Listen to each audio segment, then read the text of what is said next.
Banekonferencen kommer op og stå ved, at vi er en programkomité af nogle meget engagerede folk, som ligesom finder ud af, hvad skal temaerne være, hvad er det der er oppe i tiden, hvad er det der er spændende at høre om. Og dernæst så engagerer vi en hel række frivillige foredragsholdere og får dagen til at hænge sammen. Det er meget vigtigt for os at få studerende med, fordi hele vores fremtid for banebranchen, det er simpelthen at have nogle studerende. Det er helt fantastisk, når det er et projekt, vi har brugt 5 måneder på at skrive, og vi har arbejdet virkelig hårdt. Og så slutter vi af med at vinde den her pris.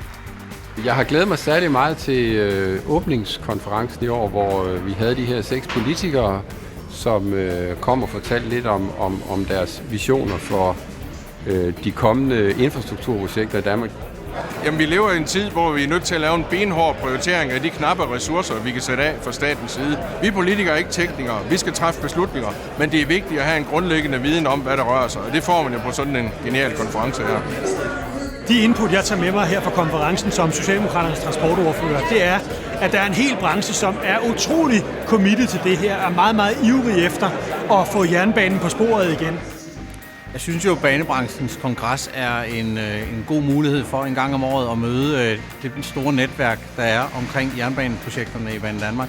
Og det er jo alle de folk, der er involveret, der kommer her. Det er jo lige fra planlæggerne til de studerende, til dem, der udfører projekter og for driften. Så jeg synes, det er en unik mulighed for at være sammen. Altså nu er det her min første gang faktisk her på banekonferencen. Det virker på mig som en rigtig velfungerende konference, hvor man har samlet rigtig mange af branchens aktører.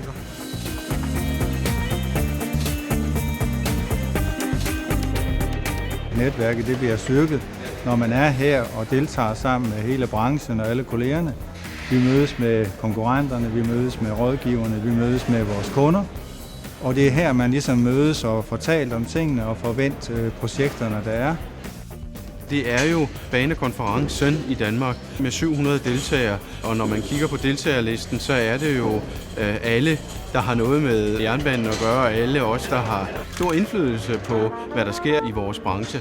Så det er det helt rigtige sted at netværke og komme og møde sine kollegaer og samarbejdspartnere og en række andre aktører, og sine kunder også i øvrigt, sådan et sted som her.